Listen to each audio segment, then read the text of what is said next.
दोस्तों, दुनिया में बहुत लोग खुद को ताकतवर समझते हैं। कोई अपने शरीर की ताकत पर घमंड करता है, कोई अपनी दौलत पर और कोई अपनी सत्ता पर। लेकिन क्या आपने कभी सोचा है, अगर कोई इंसान आपको सिर्फ एक शब्द बोलकर गुस्से में ला दे तो असली ताकत किसके पास हुई? आपके पास या उस शब्द के पास? आज जो कहानी मैं आपको सुनाने जा रहा हूँ वह आपको यही सच्चाई समझाएगी। तो आइए कहानी को शुरू करते हैं। बहुत समय पहले की बात है। एक विशाल राज्य में एक बहुत प्रसिद्ध पहलवान रहता था।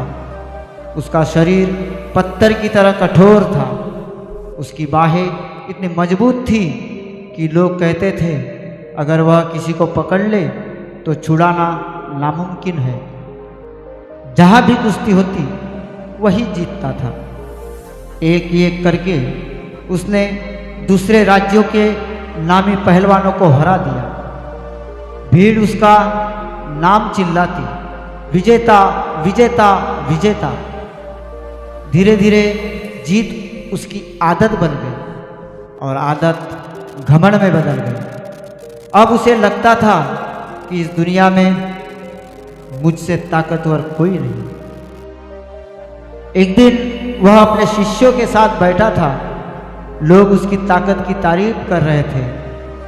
तभी भीड़ में से एक बुजुर्ग व्यक्ति बोला, तुम शक्तिशाली हो, लेकिन इस दुनिया में सबसे महान और सबसे शक्तिशाली व्यक्ति तो गौतम बुद्ध है। यह सुनकर पहलवान ठहाका मारकर हंस पड़ा। एक संत मुझसे ज़्यादा ताकतवर, जिसने कभी कुश्ती नहीं लड़ी, वह मुझसे बड़ा बलवान कैसे हो सकता है? उसका अहंकार आहत हो चुका था। उसने उसी क्षण फैसला लिया, मैं उस बुद्ध के पास जाऊंगा और देखूंगा कि वह कितने ताकतवर है। कुछ दिनों बाद वह घने जंगल में पहुंचा। वहाँ एक अलग ही दुनिया थी। न शोर न भीड़, बस पेड़ों से छनकर आती धूप, पक्षियों की मधुर आवाजें और एक शांत वातावरण।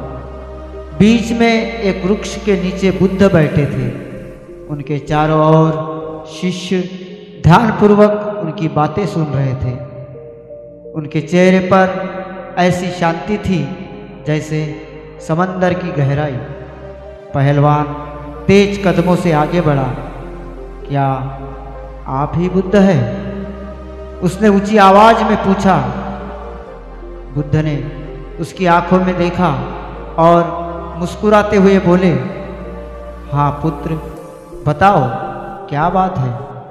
पहलवान बोला, मैं इस राज्य का सबसे ताकतवर व्यक्ति हूँ। मैंने हर पहलवान को हराया है। मुझे बताइए, क्या आप मुझसे ज़्यादा ताकतवर हैं?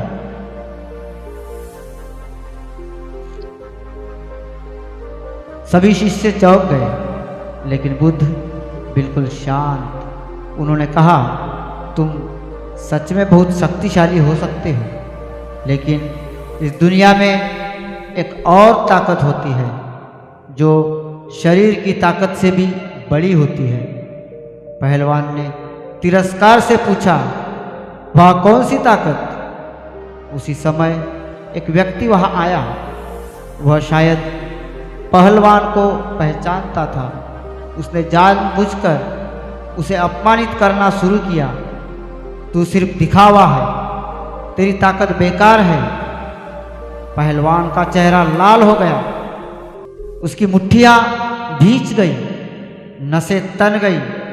बस एक वार और वह आदमी जमीन पर होता। तभी बुद्ध की शांत आवाज गूंजी, रुको। बुद्ध बोले, तुम इतने बलवान हो, लेकिन एक छोटी सी गाली ने तुम्हें हिला दिया। अगर तुम अपने क्रोध को नियंत्रित नहीं कर सकते तो तुम दूसरों को जीतकर भी क्या जीते। सबसे बड़ा बलवान वह नहीं जो 100 लोगों को हरा दे, सबसे बड़ा बलवान वह है जो अपने क्रोध को जीत ले।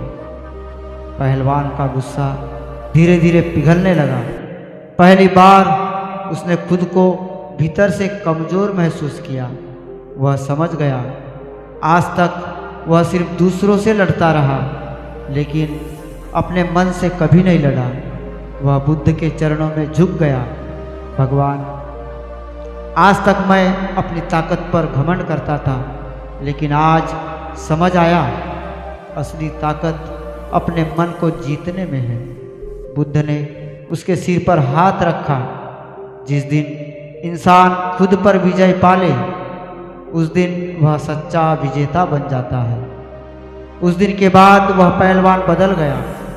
अब वह कुश्ती लड़ता था, लेकिन घमंड से नहीं। अब वह जीतता था, लेकिन शांत रहकर। और जब भी कभी गुस्सा आता तो उसे बुद्ध की वह बात याद आती, सबसे बड़ा बलवान वह है जो अपने क्रोध को जीत ले। दोस्तों, शरीर की ताकत सीमित होती है, लेकिन मन की ताकत असीमित। जो व्यक्ति अपने क्रोध को जीत ले, अपने अहंकार को हरा दे, वही असली बलवान है। और यही संदेश हमें सिखाया महात्मा गौतम बुद्ध ने। दोस्तों, उम्मीद है यह कहानी आपको अवश्य पसंद आई होगी। यदि यह कहानी आपको पसंद आई तो वीडियो को लाइक करें और ऐसी ही नई नई कहानियाँ सुनने के लिए कबीर मोशन चैनल को सब्सक्राइब अवश्य करें। तो आज के लिए बस इतना ही।